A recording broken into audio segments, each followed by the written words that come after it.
अस्सलामुअलैकुम, welcome to jinn stories channel. कहानी शुरू करने से पहले हमारे चैनल को सब्सक्राइब करें और बेल बटन दबाकर तमाम वीडियो नोटिफिकेशंस ऑन कर लें। वहाँ मैंने सतूनों की तरफ इशारा किया। वो सतूनों के दरमियान जंजीरों से बंधी हुई थी। अगर लाश यहाँ थी तो कहाँ जा सकती है? इसी पर तो मुझे ताज्जुब है। मैं बोला, आओ चलकर साहब को बताते हैं। वो दोनों मेरे साथ हो लिए। उनके चेहरों से फिक्रमंदी का इजहार हो रहा था। वापिस मिस्र कदीमा में तलाल की कोठी पहुंचकर उन दोनों को भी अपने साथ अंदर ले गया। मकसद यही था कि वो भी मेरे इस बयान की तायद कर दें। जाबिर की लाश तहखाने से गायब है। मेरे साथ नजीब के दो आदमियों को देखकर तलाल बे के फूले हुए रुखसार कुछ और फूल गए। छोटी छोटी सुर्ख आंखें जैसे मजीद अंदर धंस गई। ये गोया उसके गुस्से का इजहार था। इससे पहले कि मैं कुछ कहता, तलाल बे मुज़हिका खेज अंदाज में घुर्राया, लाश कहाँ है और इन दोनों को तुम किसकी इजाजत से अंदर ले आए हो? मैंने उसके गुस्से की परवाह किए बगैर जवाब दिया, जाबिर की लाश तहखाने में नहीं है। उन दोनों को मैं इसलिए साथ क्या? तलाल बे और नजीब एक साथ चीख उठे। नजीब तो एकदम उछलकर कुर्सी से उठ खड़ा हुआ। बताओ लाश कहाँ गायब हो गई? नजीब ने मुझे घूरते हुए सख्त लहजे में सवाल किया। मैं तो खुद हैरान हूँ जनाब, आप इन दोनों से पूछ लें। ये तो मेरे साथ थे। मान तलाल बे के बचगाना कहकहे से कमरा गूंज उठा। नजीब ने इस तरह तलाल बे की तरफ देखा जैसे तलाल बे की ज़हनी सेहत पर उसे शुबा हो। फिर बोला, तुम हंस क्यों रहे हो? तुम्हारी इस हमाकत पर मैं हंसने के सिवा और कर क्या सकता हूँ? तलाल बे का लहजा बदल गया। पहले जाबिर पुरस्रार तौर पर मारा गया और फिर उसकी लाश भी गायब हो गई ताकि कोई सबूत ही बाकी न रहे। नजीब, क्या तुम मुझे कोई बच्चा समझते हो कि मैं इन बातों से बहल जाऊंगा? इससे क्या मतलब है तुम्हारा? नजीब की आवाज में भी तलखी आ गई।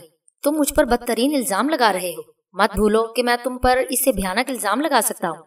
मसलन तलाल बे की अंदर धंसी हुई आंखें अंगारों की तरह दहकने लगी। तो सुनो, मेरे आदमियों को आखिर तक मालूम नहीं था कि मैं तुमसे मिलने के लिए आने वाला हूँ। तुम्हें अलबत्ता पहले से उसकी खबर थी। सो तुमने निजवा को ये खबर दे दी ताकि उसके आदमी यहाँ पहुँचने से पहले ही मुझे कत्ल कर दे। मनकरा के बहुत से गुलामों को ये शक है कि तुम और निजवा अंदर से एक हो। अगर ऐसा नहीं है तो तुमने अब तक निजवा को कानूनी तौर पर तलाक क्यों नहीं दी? मेरे इस सवाल का तुम्हारे पास कोई जवाब है? बोलो। नजीब गुस्से के आलम में बोलता रहा। तुम मुझ पर, नजीब पर गद्दारी का इल्जाम लगा रहे हो? कभी तुमने अपने गिरेबान में भी झांक कर देखा है? बस नजीब बस, बहुत हो गया। तुम मेरी कुव्वत बर्दाश्त का मजीद इम्तिहान ना लो। क्या सच है और क्या झूठ? बेहतर ये है कि हम इसका फैसला मनकरा की रूह पर छोड़ दें। तलाल बे ये कहते हुए एकदम चौंक उठा। उसके चेहरे से गुस्से के असरात चंद ही लम्हों में गायब हो गए और फिर उसने नर्म लहजे में नजीब को मुखातिब किया। बैठ जाओ। हम दोनों ही एक दूसरे पर शक करके इल्जाम लगाकर भयानक गलती के मुर्तकिब हो रहे हैं। मैं इस मामले की तह तक पहुंच गया हूँ कि ये सब क्या है। आराम से सोने के ज़रूफ कैसे गायब हो गए? उन्हें किसने गायब किया? जाबर क्यों मामूली से तशद्दुद से मारा गया? फिर उसकी लाश कहाँ गई? मैं सब कुछ समझ गया हूँ। नजीब ने गैर यकीनी सी नजरों से तलाल की तरफ देखा। हाँ बैठ जाओ नजीब। तलाल बे का लहजा बदस्तूर नरम रहा। तुम्हारे और मेरे दरमियान इख्तिलाफ का बीज किसने बोया है ये भी मैं तुम्हें बताऊंगा। कुछ कहे बगैर नजीब दोबारा कुर्सी पर बैठ गया। उसके चेहरे पर हैरत के आसार थे। तुम लोग बाहर जाओ। तलाल बे ने मुझे और नजीब के दोनों साथियों को हुक्म दिया। फिर यूनिका से कहा, तुम जाकर दरवाजा अंदर से लगा लो। अय्यार मस्करे तलाल बे ने ऐन मौके पर मुझे वहां से हटा दिया। यकीनन उसका शातिराना जहन कोई अहम नतीजा अखज़ कर चुका था। नजीब से वो कोई अहम बात कहने वाला था। यूनिका जैसे ही हमारे साथ उस कमरे से निकली, मैं हताल इम्कान आहिस्तगी से शुजा का जिस्म छोड़कर बाहर आ गया। मेरी इस कोशिश का मकसद ये था कि शुजा कहीं बेहोश ना हो जाए। वो बेहोश तो नहीं हुआ लेकिन लड़खड़ा कर गिरने लगा। मैंने उसे अपने असर में लेकर फौरन ही सीधा खड़ा कर दिया। उसी के साथ उसे मैंने हुक्म दिया कि बाहर तक खुद वो अपने पैरों पर चलकर जाएगा। शुजा किसी सहरज़दा शख्स की तरफ आगे बढ़ा तो मैं तेजी से पलटा। दूसरे ही लम्हे मैं तलाल बे के कमरे में था। तलाल बे कह रहा था, इसकी वजह यह है कि हमने अपने सबसे बड़े दुश्मन को नजरअंदाज कर दिया है। अब मैं इस नतीजे पर पहुंचा हूँ कि जाबिर का बयान गलत नहीं था। क्या मतलब? तुम वाज़ेह अल्फाज में बताओ, तुम किस दुश्मन की बात कर रहे हो? नजीब ने हैरत के साथ पूछा। वही कमीना और संगदिल दुश्मन कि जिसने मुझे मेरे एक हाथ से महरूम कर दिया। तलाल बे ने ये कहते हुए तवील सांस लिया। उस यार ने बिल्कुल दुरुस्त नतीजा अखज़ किया था। जाऊन? तुम जाऊन की बात कर रहे हो? नजीब के लहजे में हैरत अब भी बरकरार थी। हाँ वही, तलाल बे ने जवाब दिया। तुम बिल्कुल ठीक कह रहे हो तलाल, नजीब तायद में बोला। जाउन हमें आपस में लड़ा के न सिर्फ कमजोर बल्कि खत्म कर देना चाहता है। मुझे खुशी है नजीब कि तुम भी हकीकत की तह तक पहुंच गए हो, तलाल बे ने कहा। उसी वक्त यूनिका लौट आई मगर तलाल बे ने अपनी बात जारी रखी। मुझे जो मालूम करना था पता चल गया तो मैं बाहर आ गया। शुजा के जिस्म से मैं ज्यादा देर तक गायब रहना नहीं चाहता था। जितने अरसे मैं उसके जिस्म पर काबिज रहा मुझे खबर थी कि उसे कुछ भी याद नहीं होगा। ऐसी सूरत में उसने नजीब के आदमियों से जाने क्या क्या कहा होगा। मुझे ये मामला भी संभालना था। عمارت سے باہر آنے کے بعد میں نے کچھ ایسا ہی منظر دیکھا۔ شجاع کو چاروں افراد نے گھیر رکھا تھا اور اس پر حیران ہو رہے تھے کہ اسے کچھ بھی یاد نہیں تھا کہ وہ وہاں کیسے پہنچ گیا۔ میں نے اس کے جسم میں اتر کر معاملے کو مزید بگڑنے سے بچا لیا۔ چاروں آدمزادوں کو اپنے اثر میں لے کر میں نے ان کے ذہنوں سے وہ ساری باتیں محو کر دیں جو شجاع نے ان سے کی تھی۔ یہ باتیں اگر نجیب کے علم میں آ جاتی تو وہ شجاع کی طرف سے شک میں مبتلا ہو جاتا، جو میرے لیے کسی بھی طرح مناسب نہ ہوتا۔ کچھ ہی دیر میں نجیب بھی عمارت کے صدر دروازے سے باہر آتا دکھائی دیا۔ میں کار سے ٹیک لگائے کھڑا تھا۔ اسے دیکھتے ہی میں نے سنبھل کر کار کا پچھلا دروازہ کھول دیا۔ وہ کار میں بیٹھ گیا تو دروازہ بند کر کے میں نے ڈرائیونگ سیٹ سنبھال لی۔ نجیب کے جو چاروں مسلح آدمی دوسری کار میں سوار تھے پہلے وہی عمارت کے احاطے سے نکلے۔ میں نے ان کے پیچھے اپنی کار ڈال دی۔ نجیب نے زمالک واپس چلنے کے لیے کہا تھا۔ نجیب کہنے لگا، آج رات 12 بجے تیار رہنا، مجھے عظیم منقرہ کی سرگوشیاں سننے کے لیے جانا ہے۔ جی جناب، میں تیار رہوں گا۔ مجھے کہنا پڑا، حالانکہ میرے فرشتوں کو بھی یہ خبر نہیں تھی اس خبیث کو کہاں جانا ہے۔ ایک عذاب سے ابھی جیسے تیسے میری جان چھوٹی تھی کہ میں دوسری مصیبت میں پھنس گیا۔ تمہیں تو خبر ہے نا کہ ہمیں کہاں چلنا ہے؟ نجیب نے مجھے مخاطب کیا۔ تم پہلے بھی وہاں جا چکے ہو؟ جی ہاں جناب، میں اس کے سوا اور کہتا بھی کیا؟ پھر بقیہ سفر خاموشی سے گزرا، مگر میرا ذہن الجھا رہا۔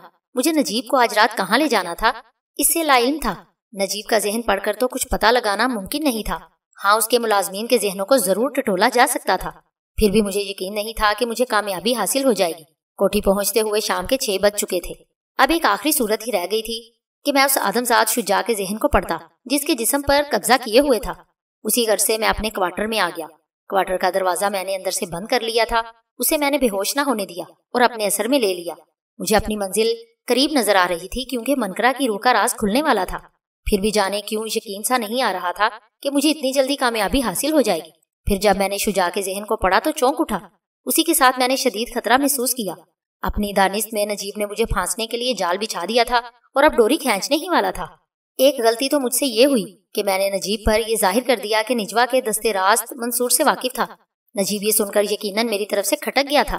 بظاہر تو اس نے یہی تاثر دیا تھا کہ میرے جواب سے مطمئن ہو گیا ہے، لیکن حقیقتاً ایسا نہیں تھا۔ نجیب نے اسی لیے ایک اور چال چلی جو کامیاب رہی۔ منقرہ کی سرگوشیاں سننے کے لیے وہ کبھی شجاع کو اپنے ساتھ نہیں لے گیا تھا۔ پھر بھی اس نے مجھے اپنے جال میں پھانسنے کی خاطر دانستہ یہ کہا کہ میں اس غرض سے پہلے بھی اس کے ساتھ جا چکا ہوں۔ میں نے لا علمی کے سبب یہ اقرار کر لیا۔ شجاع کا ذہن پڑھ کر میں اسی لیے چونک اٹھا تھا کہ اس بارے میں اسے کچھ معلوم نہیں تھا۔ شجاع کبھی اس غرض سے نجیب کے ساتھ نہیں گیا تھا۔ اب میرے لیے اس کے سوا کوئی چارہ نہیں تھا کہ شجاع کے جسم کو چھوڑ دیتا۔ نجیب سے یہ بعید نہیں تھا کہ وہ آدھی رات گزرنے کا بھی انتظار نہ کرتا۔ وقت سے پہلے بھی وہ پھیلائے ہوئے جال کی ڈوری کھینچ سکتا تھا۔ میں اب شجاع کے جسم میں محفوظ نہیں تھا۔ یہی سوچ کر میں فوراً اس کے جسم سے باہر آ گیا۔ میں نے ایسا کرتے ہوئے کسی احتیاط سے کام نہیں لیا۔ شجاع کے جسم کو اسی لیے جھٹکا لگا اور وہ بے ہوش ہو گیا۔ شجاع کو بے ہوش چھوڑ کر میں اس کے کوارٹر سے نکل آیا۔ مجھے اب سومی کی تلاش تھی۔ اس کے لیے میں نے کوٹھی کا رخ کیا۔ سومی مجھے نجیب کے کمرے کی طرف ٹرالی میں کافی لے جاتی ہوئی مل گئی۔ اس وقت راداری میں سومی کے سوا اور کوئی نہیں تھا۔ میں لپک کر اس کے قریب پہنچ گیا۔ مجھے دیکھ کر وہ رک گئی اور دھیمی آواز میں بولی، تو اس آدمزاد کے جسم سے باہر کیوں؟ یہ باتیں بعد میں ہوتی رہیں گی، پہلے تو فوراً اس آدمزادی کے جسم سے نکل آ۔ میں اس کی پوری بات سنے بغیر جلدی سے بول اٹھا، کیا کوئی خطرے کی بات ہے؟ سومی نے سرگوشی میں پوچھا۔ ہاں یہی سمجھ لے، میں نے جواب دیا، مگر خطرہ تیرے لیے نہیں میرے لیے تھا۔ سومی نے میرے کہنے پر عمل کرنے میں دیر نہیں کی۔ اسی سبب آدمزادی رابعہ بے ہوش ہو کر ایک طرف گر پڑی۔ اب مجھے کوئی پرواہ نہیں تھی کہ اس کا کیا نتیجہ نکلے گا۔ میں نے سومی کو اپنے ساتھ چلنے کا اشارہ کیا۔ چند لمحے بعد ہی میں نجیب کے کمرے میں داخل ہو گیا۔ وہ فون پر طلال بے سے بات کر رہا تھا۔ ہاں میں سن رہا ہوں طلال، وہ تو خیر میرے جال میں پھنس ہی گیا ہے۔ تمہارا یہ کہنا درست ہی ثابت ہوا کہ زاؤن میرے کسی قریبی ملازم کے جسم پر بھی قبضہ کر سکتا ہے۔ تم نے جو نشانیاں بتائی تھیں وہ شجاع میں موجود ہیں۔ اس کی آنکھوں اور ہاتھوں کے ناخنوں کو میں نے غور سے دیکھ لیا تھا۔ ایک بات نے مجھے الجھن میں ڈال دیا ہے۔ یہی نشانیاں مجھے اپنی ایک ادھیڑ عمر ملازمہ رابعہ میں بھی نظر آئی ہیں۔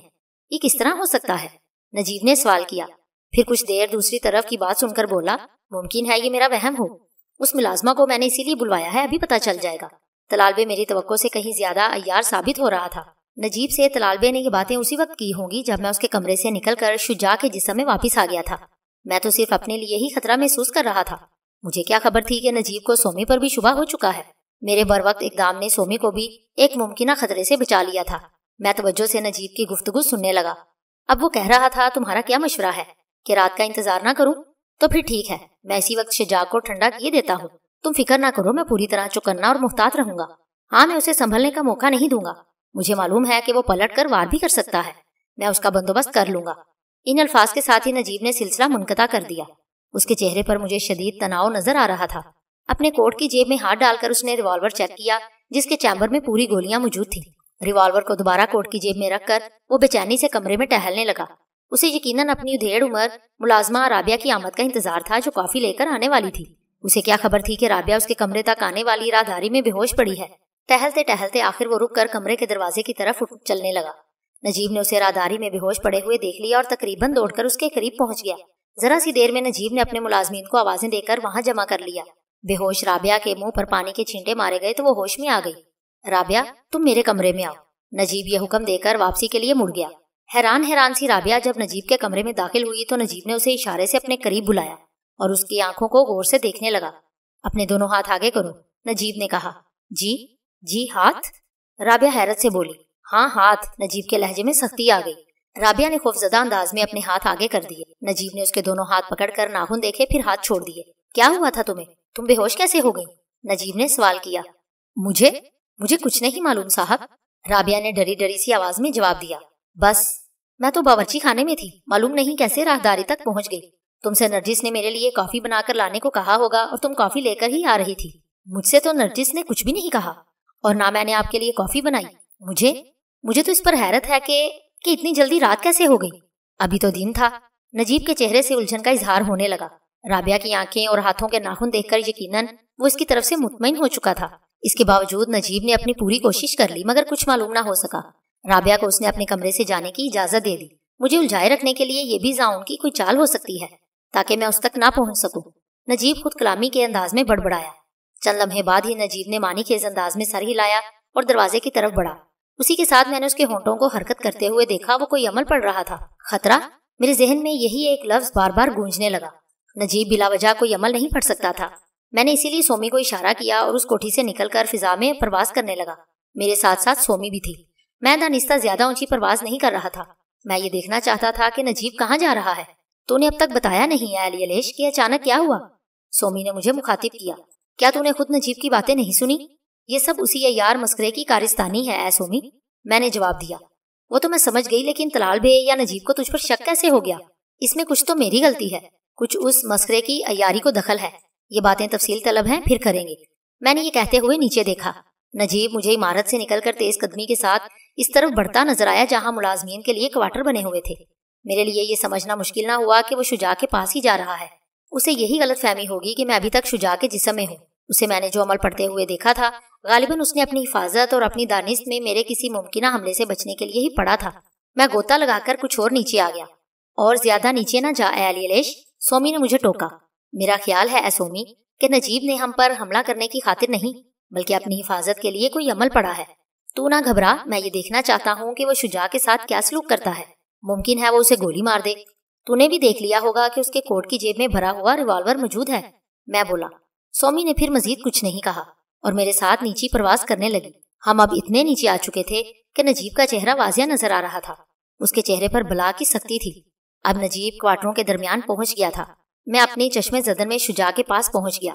شجاع کو اب ہوش آ چکا تھا اور وہ سر پکڑے بیٹھا تھا۔ اسے میں نے اپنے اثر میں لے لیا۔ کیا میری وفاؤں کا یہی صلہ ہے کہ مجھے بلا سبب قتل کر دیا جائے؟ شجاع میرے زیر اثر بڑبڑانے لگا۔ میں نے اس کے ذہن میں یہ بات بٹھا دی تھی کہ نجیب کسی شک کی بنا پر اسے گولی مارنے آ رہا ہے۔ میں نے اسے اپنے اثر سے آزاد کر دیا اور اس کے کوارٹر سے نکل آیا۔ اس وقت تک نجیب کوارٹر کے کھلے ہوئے دروازے تک پہنچ چکا تھا۔ میں نجیب کے قریب سے گزرا ہی تھا کہ مجھے شدید جھٹکا لگا۔ میں دور جا کر گرا اور بڑی مشکل سے اپنی چیخ روکنے میں کامیاب ہوا۔ میں کوارٹر کے اندر ہی کمروں کے سامنے گرا تھا اور نجیب کے قدم اسی طرف بڑھ رہے تھے۔ میں اگر وہیں پڑا رہتا تو دوبارہ اس نادیدہ حصار کی زد میں آ جاتا جو نجیب کے ارد گرد قائم تھا۔ یہ حصار اسی عمل کا نتیجہ معلوم ہوتا تھا جو میں نے نجیب کو پڑھتے ہوئے دیکھا تھا۔ بمشکل میں اٹھ کر نجیب کے راستے سے ہٹ گیا۔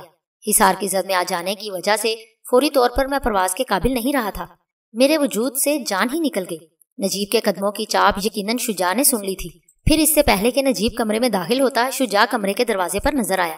اس کے ہاتھ میں ریوالور تھا جس کی نال نجیب کی طرف اٹھی ہوئی تھی۔ رک جائیے صاحب، شجاع نے سخت لہجے میں نجیب کو مخاطب کیا۔ اپنے دونوں ہاتھ اوپر اٹھا لیجئے۔ میں جانتا ہوں آپ مجھے قتل کرنے آئے ہیں، لیکن اب آپ ایسا نہیں کر سکتے، مجھے جانے دیں ورنہ۔ شجاع نے دھمکی کے انداز میں اپنا جملہ ادھورا چھوڑ دیا۔ غدار! نجیب چیخ اٹھا۔ تیری یہ ہمت کہ مجھ پر ہتھیار اٹھائے، آپ ہی نے مجھے اس پر مجبور کیا ہے۔ بولیں، کیا آپ مجھے اس وقت قتل کرنے نہیں آئے؟ हाँ, मैं तुझे कत्ल ही करने आया हूँ कि तू मेरे दुश्मन का अलाकार बन गया है। अगर ऐसा ना होता तो तेरे हाथ में रिवॉल्वर नजर ना आता। नजीब ने यह कहते ही बड़ी तेजी के साथ अपने कोट की जेब में हाथ डाला ताकि रिवॉल्वर निकाल ले। ऐन उसी लम्हे धमाका हुआ। शुजा ने नजीब पर गोली चला दी थी। नजीब के मुंह से चीख निकल गई। गोली उसके दाएं बाजू में लगी। उसने अपने बाएं हाथ से अपना दायां बाजू पकड़ लिया और कराहते हुए शुजा की आंखों में आंखें डाल दी। उसके साथ मैंने शुजा के जिस्म को झटका सा लगते देखा। शुजा, मैं तुझे हुक्म देता हूँ कि अपने हाथ से रिवॉल्वर नीचे फेंक दे। नजीब रुक रुक कर बोल रहा था। फिर उसे न जाने क्या ख्याल आया कि कहने लगा, नहीं, रिवॉल्वर नहीं फेंक, तू उसकी नाल को अपनी कनपट्टी पर रखकर गोली चला दे। शुजा ने नजीब के हुक्म पर रिवॉल्वर की नाल खुद अपनी कनपट्टी पर रख ली। गोली चला। नजीब ने उसे सख्त लहजे में मुखातिब किया। दूसरे ही लम्हे धमाका हुआ। शुजा का जिस्म लहरा कर जमीन पर आ रहा। उसकी कनपट्टी से खून उबल रहा था। रिवॉल्वर उसके हाथ से छूटकर एक तरफ जा गिरा। मैंने सोमी को अपने करीब देखा। वो यकीनन मेरे जल्द वापस न आने पर फिक्रमंद थी। मैं उसका सहारा लेकर फिजा में बुलंद होने लगा। तुझे क्या हुआ ए अलीलेश? सोमी ने मुझसे पूछा। मैं महसूस कर रही हूँ कि तुझसे ठीक से उड़ा नहीं जा रहा। हाँ, मैंने ये कहकर सोमी को अपनी कमजोरी की वजह बता दी। तुझे नजीब की तरफ से मोहतात और चौकन्ना रहना चाहिए था। सोमी बोली, बस हो गई गलती। मुझे अंदाजा नहीं था कि उसने अपने गिर्द कोई नादीदा हिसार खींच रखा होगा। मैंने इतराफ किया। ठहर, अभी तेरी ताकत लौट आएगी। सोमी ने कहकर एक मुख्तसर अमल पढ़ा।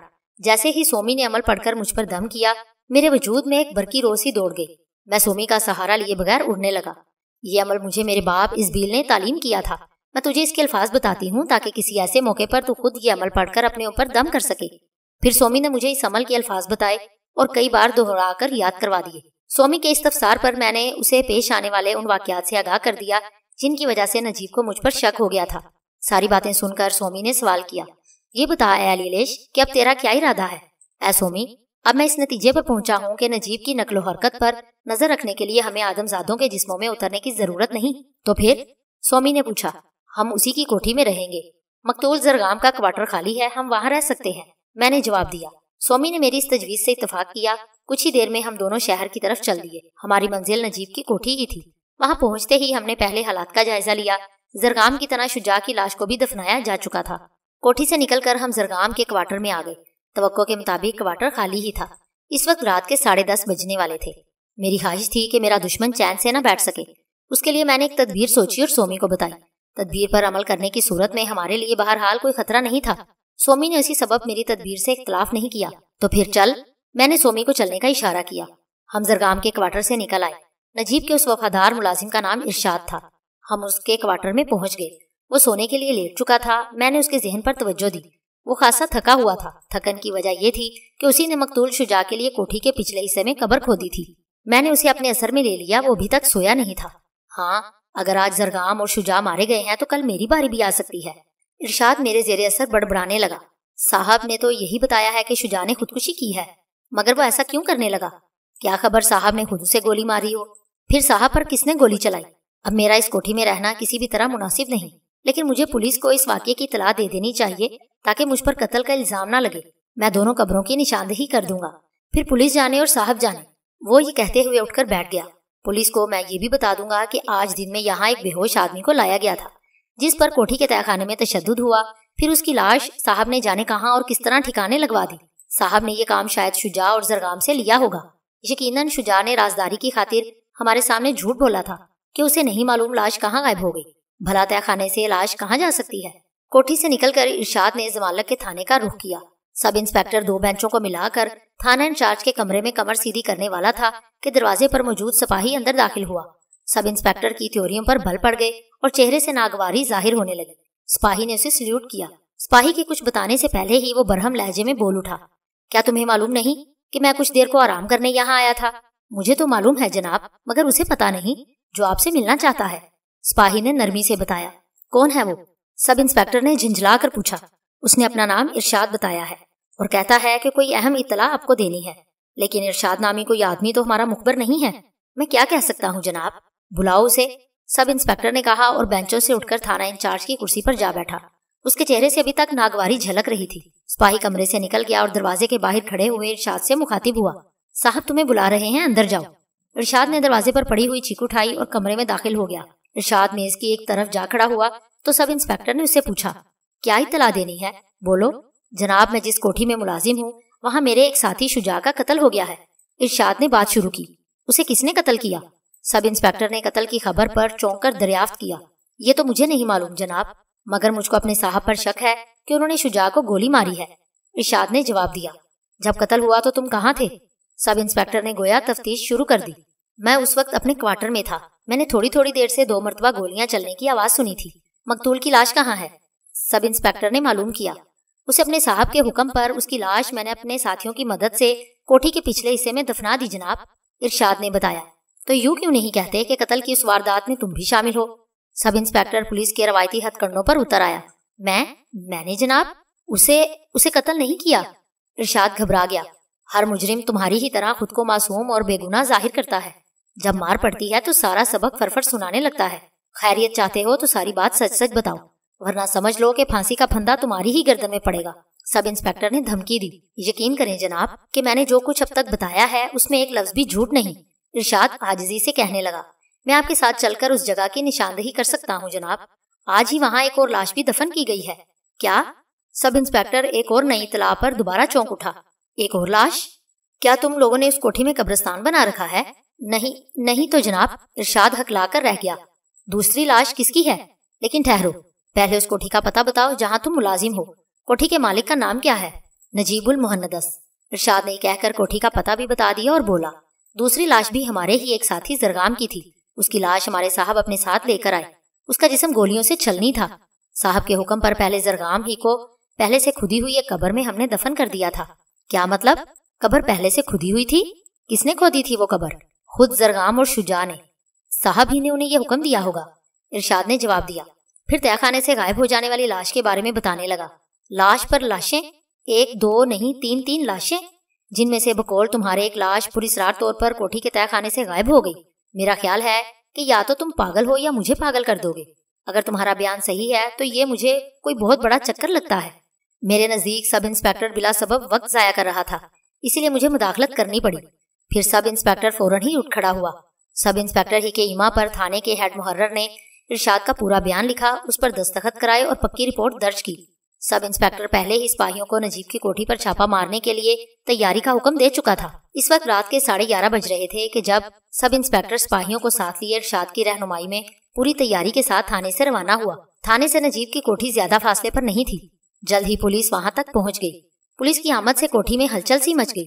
नजीब को खबर हुई तो वो इस कदर गैर मुतवक्का अफ्ताद से वक्ती तौर पर बौखला गया।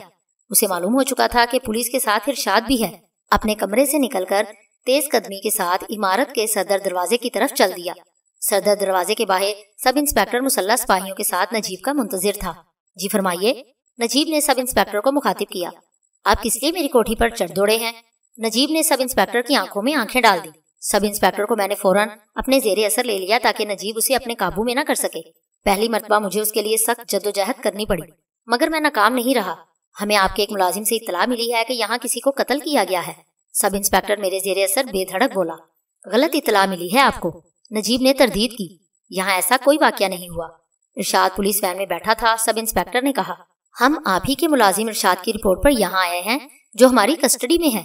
मैंने आपसे कहा ना कि गलत इत्तला है। नजीब ने इस मर्तबा सख्त लहजे में कहा, आप मुझे नहीं जानते, वरना इस तरह मेरी कोठी में घुसने की हिम्मत ना करते। क्यों, क्या तुम यहाँ के मुहाफिज हो? सब इंस्पेक्टर का लहजा बदल गया। मत भूलो कि मैं तुम्हें हिरासत में भी ले सकता हूँ। उसी पर नजीब चौंका। उसे यकीनन ये एहसास हो गया था कि वो सब इंस्पेक्टर को अपनी पूरी सरार कुव्वतों के असर में नहीं ले सका। उसने फिर सब इंस्पेक्टर की आंखों में आंखें डाल दी और किसी सांप की तरह फनकारा, तुम्हें वही करना है जो हुक्म दिया जाए। सब इंस्पेक्टर के जिस्म को झटका लगा, मगर उसे मैंने संभाल लिया। चलो जल्दी करो, पुलिस वैन में जो मुलाजिम बैठा है उसे अपने साथ ले आओ और कब्रें खोदकर दोनों लाशें निकाल लो। सब इंस्पेक्टर ने कमजोर सी आवाज में अपने मातहत ASI को हुक्म दिया, उन लाशों को पोस्टमार्टम के लिए अस्पताल भेजना है और इस शख्स नजीबुल मुहन्नदस को गिरफ्तार कर लो। सब इंस्पेक्टर मेरे जेरे असर बमुश्किल ये अल्फाज अदा कर सका और फिर लड़खड़ा गया। एक सिपाही ने जल्दी से उसे संभाल लिया, वरना वो गिर पड़ता। क्या हुआ? आपको क्या हुआ जनाब? आप ठीक तो हैं? सिपाही ने सब इंस्पेक्टर की आंखें बंद होते देखकर पूछा। मुझे मालूम नहीं क्या हो रहा है। लिटा तो मुझे, इंस्पेक्टर गनूदगी सी आवाज में बड़बड़ाया। उन्हें जीप में ले जाकर लिटा दो, ASI ने सिपाहियों को हुक्म दिया। 2 सिपाही सब इंस्पेक्टर को सहारा देकर ले गए। इसी असना में नजीब तेजी से पलटा। عمارت میں داخل ہو کر اس نے صدر دروازہ بند کرنا چاہا کہ ASI نے لپک کر اپنا دایاں پیر دروازے میں اڑا دیا۔ اسی کے ساتھ اس نے اپنے ہولسٹر سے ریوالور نکال لیا۔ ٹھہر جاؤ، ASI چیخا، اگر تم نے فرار ہونے کی کوشش کی تو گولی مار دوں گا۔ یہ کہتے ہوئے اس نے دروازے کو دھکا دیا۔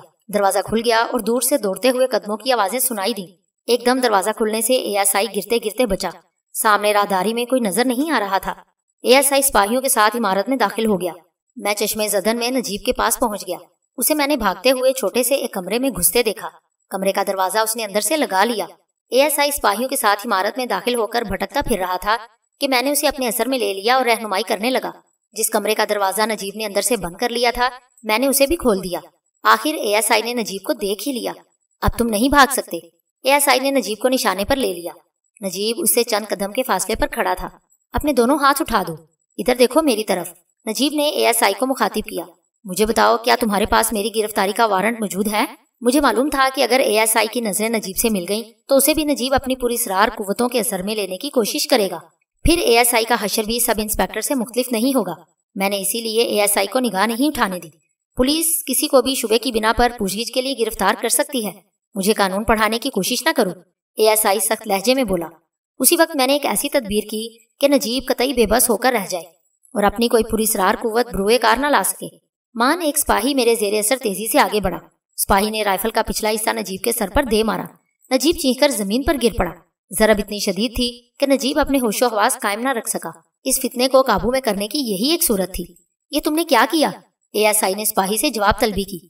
اب ASI کو میں نے اپنے اثر سے آزاد کر دیا تھا، اس لیے جناب کہ مجرم فرار نہ ہو سکے۔ سپاہی نے دلیل پیش کی۔ تمہیں میرے حکم کے بغیر ایسا نہیں کرنا چاہیے تھا۔ خیر، اسے ہتھ کڑی لگا دو، ASI بولا۔ ایک سپاہی نے بے ہوش نجیب کو ہتھ کڑی پہنا دی۔ پھر ASI کے حکم پر دو سپاہیوں نے بے ہوش نجیب کو اٹھایا اور ذرا ہی دیر میں عمارت سے باہر آ گئے۔ جس پولیس وین میں ارشاد بیٹھا تھا اسی میں بے ہوش نجیب کو ڈال دیا گیا۔ تم باہر آ جاؤ، ASI نے ارشاد کو مخاطب کیا۔ ارشاد باہر آ گیا تو میرے ہی ایما پر ASI نے وین کے پچھلے حصے کا دروازہ مقفل کر دیا۔ اندر بے ہوش نجیب پڑا ہوا تھا۔ وین کے باہر ایک مسلح سپاہی کو متعین کر دیا۔ پولیس وین کے آگے جیپ کھڑی تھی، اس کی پچھلی سیٹ پر بے ہوش سب انسپیکٹر کو لٹا دیا گیا۔ میں اسے ہوش میں لے آیا، وہ فوراً اچھل کر بیٹھ گیا۔ جناب، ہم نے مجرم کو آپ کے حکم پر گرفتار کر لیا ہے، ASI نے اپنی کارکردگی بیان کی۔ مجرم فرار ہونے کی کوشش کر رہا تھا مگر ہم نے اسے ایسا نہیں کرنے دیا۔ بڑی مشکل سے ہم نے اسے قابو میں کیا ہے۔ اور قبریں، انہیں کھدوا کر تم نے لاشیں نکلوائیں؟ سب انسپیکٹر نے جیپ سے اترتے ہوئے پوچھا۔ ابھی ہمیں اس کا موقع نہیں مل سکا جناب، ASI نے جواب دیا۔ مجرم کی گرفتاری میں اتنی دیر لگ گئی۔ اچھا چلو اب دیر نہ کرو، سب انسپیکٹر نے کہا اور ارشاد کی طرف دیکھا۔ وہاں وین کے قریب ایک مسلح پولیس والے کو چھوڑ کر بقیہ تمام پولیس والے ارشاد کی رہنمائی میں کوٹھی کے عقبی حصے تک پہنچ گئے۔ ارشاد ہی نے قریب ہی موجود ایک کوٹری کی نشاندہی کی۔ پولیس والے اس جگہ کی کھدائی کرنے لگے جو ارشاد نے بتائی تھی۔ پہلی لاش زرگام کی برآمد ہوئی جسے ارشاد نے شناخت کر لیا۔ لاش ایک طرف رکھ دی گئی، اسے بدبو پھیلنے لگی کیونکہ لاش کا پیٹ پھٹ گیا تھا۔ اسے دور لے جا کر ڈال آؤ۔ سب انسپیکٹر نے اپنے منہ پر رومال رکھتے ہوئے سپاہیوں کو حکم دیا۔ مجبوراً سپاہیوں کو یہ ناخوشگوار فرض انجام دینا پڑا۔ اس میں تقریباً آدھے گھنٹے سے زیادہ گزر گیا۔ دوسری قبر کھودی جا رہی تھی کہ خلاف توقع اس علاقے کا تھانہ انچارج وہاں پہنچ گیا۔ اس کے ساتھ ایک DSP بھی تھا۔ کھدائی کا کام رک گیا۔ یہ تم لوگ یہاں کیا غیر قانونی کارروائی کر رہے ہو؟ DSP نے سخت لہجے میں سپاہیوں سے جواب طلبی کی۔ جناب، ہمیں اطلاع ملی تھی کہ… سب انسپیکٹر نے معتب لہجے میں سارا واقعہ بیان کر دیا۔ کیا عدالت کی طرف سے تمہیں محترم نجیب کو گرفتار کرنے یہ یہاں سے لاشیں برآمد کرنے کا حکم ملا تھا؟ DSP نے پوچھا۔ جی نہیں جناب، سب انسپیکٹر نے گھبرا کر جواب دیا۔ پھر تو نے بغیر وارنٹ کے محترم نجیب المہندس کو کیسے گرفتار کیا اور یہاں سے کس کے حکم پر لاشیں برآمد کر رہے ہو؟ سب انسپیکٹر لاجواب ہو گیا۔ میں نے اس عرصے میں DSP کا ذہن پڑھ لیا۔ اس سے کہا گیا تھا کہ نجیب کے خلاف کوئی کارروائی نہ کی جائے۔ بے وقوفو، تمہیں خبر نہیں کہ تم نے کتنی بڑی غلطی کی ہے؟ تمہاری اس حماقت کے نتیجے میں پورا تھانہ معطل ہو سکتا ہے، DSP برہم لہجے میں بولا۔ پھر اب کیا حکم ہے جناب؟ سب انسپیکٹر نے عاجزی کے ساتھ کہا۔ میں نے تو پکی FIR بھی کاٹ دی ہے۔ یہ تو تم نے اور بھی غضب کر دیا۔ DSP بوکھلا سا گیا۔ اس موقع پر تھانہ انچارج بول اٹھا۔ جناب، یہ ضروری تو نہیں کہ پولیس ہر رپورٹ پر فوراً تفتیش شروع کر دے۔ اگر اس احمق نے پکی FIR کاٹ بھی دی ہے تو ہم ابتدائی کارروائی کے طور پر محترم نجیب کے اس ملازم کو حوالات میں بند کر سکتے ہیں جس نے رپورٹ درج کروائی ہے۔ کبھی کبھی قانون کی گرفت سے بچنے کے لیے خود مجرم بھی تو ایسی حرکتیں کرتے ہیں۔ تھانے میں لکھوائی جانے والی ہر رپورٹ تو سچ نہیں ہوتی۔ تھانہ انچارج کی یہ تجویز DSP کو پسند آئی۔ وہ بولا، ہاں یہ ٹھیک ہے، इस अरसे में हम मोहतरम नजीब से ये गुजारिश कर सकते हैं कि वो दोनों लाशों को कहीं ठिकाने लगा दे ताकि आइंदा के लिए कोई खतरा ही ना रहे। सोमी को इशारा करके मैं एक तरफ ले गया और बोला, तू देख रही है सोमी कि कानून के रखवाले ये आदमजाद किस तरह खुद कानून की धज्जियां उड़ा रहे हैं। हाँ एलियलेश, सोमी ने कहा, मुझे तू अब ये बता कि तेरा क्या इरादा है। वही जो पहले था, मैंने जवाब दिया। मैं अपने दुश्मन को इतनी आसानी के साथ तो कानून की गिरफ्त से निकलने नहीं दूंगा। थाना इंचार्ज, सब इंस्पेक्टर और डीएसपी तीनों मुझे कोठी के बिरूनी हिस्से की तरफ जाते हुए दिखाई दिए। जाहिर है डीएसपी के हुक्म पर अब नजीब को रिहा किया जाने वाला था, लेकिन मेरी मौजूदगी में ऐसा किस तरह हो जाता, ये देखने के लिए कि मेरा दुश्मन होश में आ चुका है या नहीं, मैं तीनों पुलिस वालों से पहले वैन तक पहुंच गया। नजीब मेरी तवक्को से ज्यादा चालाक निकला। वो फरार हो चुका था। वैन का पिछला दरवाजा खुला हुआ था, जिसके करीब ही मुसल्ला पुलिस वाला बेहोश पड़ा था। वैन के मक्फल दरवाजे की चाबी उसी पुलिस वाले के पास थी। मुझे हकीकत की तह तक पहुंचने में देर न लगी। नजीब को यकीनन होश आ गया होगा। फिर मुसल्ला सिपाही को अपनी पूरी इसरार कुव्वतों के असर में लेकर मक्फल दरवाजा खुलवाना नजीब के लिए कौन सा मुश्किल काम था। उस दौरान में तीनों पुलिस वाले वैन तक पहुंच गए। अरे ये क्या हो गया? डीएसपी सूरत हाल का जायजा लेते ही उछल पड़ा। यही वो लम्हात थे कि मैंने डीएसपी को अपने असर में ले लिया। वो अपनी बात जारी रखते हुए कहने लगा, खतरनाक मुजरिम पुलिस की हिरासत से फरार हो गया। जनाब, खतरनाक मुजरिम? थाना इंचार्ज हैरत से बोला। तो और क्या? डीएसपी ने थाना इंचार्ज को डांट दिया। क्या अभी तुम्हें उसके खतरनाक मुजरिम होने पर शक है? जी बिल्कुल नहीं जनाब, थाना इंचार्ज को कहना पड़ा। उसके बाद वही सब कुछ हुआ जो मैंने चाहा। नजीब की बिसात उलट गई, खा आर्जी तौर पर सही। डीएसपी के हुक्म पर जरगाम की लाश को दोबारा दफनाने से रोकने के अलावा शुजा की लाश भी बरामद कर ली गई। कोठी ही से फोन करके एम्बुलेंस मंगवा ली गई। दोनों लाशों को पोस्टमार्टम के लिए अस्पताल भेज दिया गया। इरशाद की रिपोर्ट पर पुलिस ने जो कार्रवाई की उसका तफसीली अंदराज भी रोजनामचे में किया गया।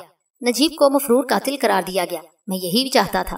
तमाम अंदराज डीएसपी ने अपनी मौजूदगी में करवाए। इरशाद को गिरफ्तार नहीं किया गया। उस पर सिर्फ ये पाबंदी लगाई गई कि पुलिस को इतला दिए बगैर वो शहर से कहीं दूर ना जाए। जो वाकया पेश आया उससे दहशत ज़दा होकर नजीब के मुलाजमीन कोठी छोड़कर भाग गए। कोठी में अब गोया उल्लू बोल रहा था। मुलाजमीन को शायद ये खौफ होगा कि दोहरे कत्ल की वारदात में पुलिस उन्हें भी न पकड़ ले जाए। मैंने देखा कि कोठी से एक कार भी गायब थी। नजीब गालिबन उसी कार में बैठकर फरार हुआ था। क्या ख्याल है सोमी, कोठी की तलाशी क्यों न ली जाए? क्या खबर कोई काम की चीज हाथ आ जाए, मैंने मशवरा दिया। हाँ ये मौका तो अच्छा है, सोमी ने इत्तफाक किया। सुबह होने में भी अभी देर है। उसके बाद हम कोठी की तलाशी लेने लगे। नजीब के कमरे में हमें एक तिजोरी मिली। उसमें 1 लाख गुनी से ज्यादा मिस्री करेंसी थी। हमने उसे एक एयर बैग में रख लिया। कुछ सोना भी टिक्कियों की शक्ल में मिला। उसका वजन भी खासा था। उसे भी हमने तिजोरी से निकाल लिया। तिजोरी ही के खाने में सोने का एक उल्लू भी रखा हुआ नजर आया। उसे देखकर मैं चौंक उठा। ये वैसा ही उल्लू था जो नजीब कराची में बतौर तोहफा मेरे लिए कमर अहमद को दे गया था। वो उल्लू मेरे पास से पुरस्कार तौर पर गायब हो गया। मैंने उसे हाथ नहीं लगाया। क्यों एलियलेश, क्या तू इस उल्लू से डर रहा है? सोमी ने धीरे से हंसकर पूछा। नहीं, ये बात नहीं है, मैंने जवाब दिया। मेरे ख्याल में इस उल्लू से कोई जादू वाबस्ता है और फिर हमारे पास से गायब हो जाएगा। इसी वक्त सोमी ने तिजोरी का एक और खुफिया खाना खोल लिया। उस खाने से कुछ नक्शे बरामद हुए। उन नक्शों को भी फुर्सत से देखने और समझने के लिए हमने वहां से निकाल लिया। उसके अलावा एक डायरी भी उस खाने में मिली। डायरी में दर्ज इबारत कदीम अबरानी जुबान में थी, जिसे पढ़ना हमारे लिए मुश्किल नहीं था। फिर हमने जो कुछ किया उसका मकसद महज अपने दुश्मन को नुकसान पहुंचाना ही था, ताकि वो अपने इस ठिकाने को फौरी तौर पर दोबारा इस्तेमाल न कर सके। हमने कोठी में आग लगा दी। हम ऊंची प्रवास करने लगे। नक्शों को हमने अपने होटल के कमरे में रख दिया। सोने की टिक्कियां और मिस्री करेंसी हमने काहिरा में अपने पास रखना मुनासिब नहीं समझा। करेंसी और सोना हमने कराची पहुंचा दिया और वापस काहिरा आ गए। उस वक्त सुबह के आसार नमूदार हो रहे थे।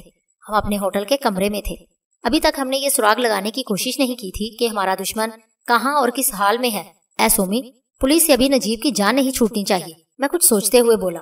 वो कैसे? अभी तो हमें खुद भी नहीं मालूम कि वो कहाँ है, सोमी ने कहा। तो मालूम किए लेते हैं, इसमें कितनी देर लगेगी? मैं धीरे से हंस दिया। मैं उसे सुकून का सांस नहीं लेने दूंगा।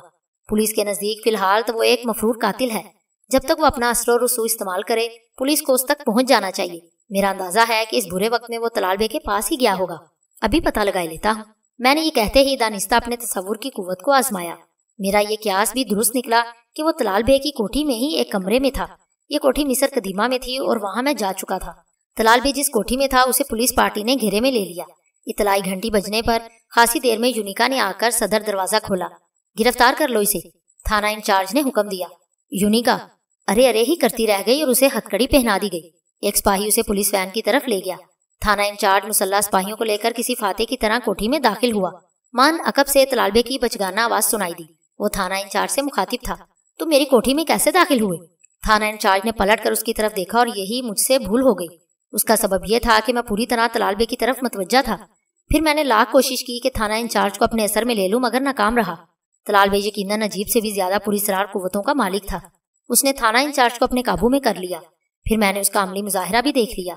गलती हो गई जनाब, माफ कर दीजिए, थाना इंचार्ज गिड़गिड़ाया। तलाल बे ने थाना इंचार्ज को गाली दी और बोला, तुझे शायद अपने जिस्म पर यह वर्दी अच्छी नहीं लगती, इसकी हथकड़ी खोलो। उसने नजीब की तरफ इशारा किया। मैं इतनी जल्दी किस तरह शिकस्त कबूल कर लेता? वो मस्खरा आदमजाद एक जिनजात को कैसे नीचा दिखा देता? सो मैंने एक आजमूदा हरबे से काम लिया। उधर थाने इंचार्ज ने नजीब की हथकड़ी खोलने का हुक्म दिया, उधर जैसे कुछ पुलिस वाले पागल हो गए। वो नजीब और तलाल बे पर टूट पड़े। राइफलों के बट मार मार कर उन पुलिस वालों ने तलाल और नजीब को जमीन पर गिरा दिया। वो दोनों तो पहले ही जख्मी थे, इसलिए जरा ही देर में होशो हवास खो बैठे। अचानक थाना इंचार्ज गोया गहरी नींद से जाग उठा। मैंने जान लिया कि वो तलाल बे के जादू से आजाद हो चुका है। उसका सबब तलाल बे की बेहोशी ही हो सकती थी। जिन सिपाहियों ने मेरे जेरे असर तलाल और नजीब को मारकर गिराया था, वो भी हैरान से नजर आ रहे थे। वो खुद बेखबर थे कि अचानक उन्हें क्या हो गया था। अब देख क्या कर रहे हो? थाना इंचार्ज ने आखिर सिपाहियों को मुखातिब किया। मुजरिमों को हथकड़ियां पहनाओ और उन्हें यहाँ से उठाकर ले चलो। सिपाहियों ने अपने अफसर के कहने पर फौरन अमल किया। तलाल बे और नजीब को हथकड़ियां पहना दी गई। फिर सिपाही उन्हें उठाकर बाहर ले गए। कोठी के अंदर अब कोई नहीं रहा। थाना इंचार्ज ने उस इलाके के 2 सिपाहियों की ड्यूटी कोठी के बाहर लगा दी। बेहोश तलाल और नजीब को जीजा से आने वाली पुलिस पार्टी गिरफ्तार करके ले गई। यूनिका भी उन्हीं के साथ थी। मैं और सोमी वापस कोठी में लौट आए। मुझे अपने दुश्मनों को नुकसान पहुंचाने का एक और मौका मिल गया। तलाल बे की कोठी की तलाशी लेने पर मुझे ज्यादा सोना और करेंसी नहीं मिल सकी। उसकी वजह यही मुमकिन थी कि वहाँ तलाल बे की मुस्तकिल सुकूनत नहीं थी। दोनों सिपाही कोठी के सदर दरवाजे पर खड़े थे। इर्द गिर्द दरख्त ही दरख्त थे। सोमी और मैंने आहिस्ता आहिस्ता दरिंदों की तरह घुराना शुरू कर दिया। इस पर सिपाही चौंक कर खौफजदा नजरों से इधर उधर देखने लगे। मैंने एक बनमानस का कालिब बनाकर करीबी दरख्त से छलांग लगाई। उसी के साथ मुंह से खौफनाक आवाज निकाली। दहशत के मारे सिपाही अपनी जगह जैसे पत्थर के हो गए। मजबूरन मुझे उनकी निगाहों से ओझल होना पड़ा। भागो! एक सिपाही चीख उठा और कोठी के फाटक की तरफ भागा। दूसरा सिपाही भी गिरता पड़ता पहले सिपाही के पीछे दौड़ा। उन दोनों सिपाहियों के भागते ही मैंने तलाल बे की कोठी को नजरे आतिश कर दिया। जब हम वहां से रवाना हुए तो कोठी से शोले बुलंद हो रहे थे। मिस्र कदीमा से हमने अपने होटल का रुख किया ताकि माले गनीमत को वहां रख सके। रकम बड़ी नहीं थी कि उसे अपने पास रखने में हमें कोई खतरा महसूस होता। गुज़श्ता रोज से अब तक हमने अपने दुश्मनों को जिस कदर नुकसान पहुंचाया और ज़हनी अजियत से दुचार किया वो काफी था। मैं सोचने लगा कि इस मोहलत से फायदा उठाकर निजवा से निपटा जा सकता है। उस सैयार आदमजादी ने हमें बहुत अजियतें दी थी। अब वक्त आ गया था कि उससे इन तमाम अजियतों का बदला लिया जा सके। अभी सुबह के 9 ही बजे थे। मैंने अपने ख्याल का इजहार सोमी से किया। बस ये ख्याल रखियो कि वो पलटकर हम पर वार न कर सके। ये तू भी अच्छी तरह जानता है कि वो कितनी खतरनाक है। सोमी ने मुझे ताकीद की। निजवा का पता लगाने की गर्ज से मैंने जानबूझकर अपने तसव्वुर की कुव्वत को मुतहरिक किया। दूसरे ही लम्हे उसका चेहरा मेरे सामने आ गया। मैंने अपने तसव्वुर का दायरा वसी किया तो मालूम हुआ निजवा एक लॉन्च के कैबिन में नाश्ते की मेज पर बैठी है। मेरी तवक्को के मुताबिक निजवा नाश्ता करते करते एकदम चौंक उठी। कौन है तू जो मुझे देख रहा है? वो किसी जख्मी नागिन की तरह फनकारी।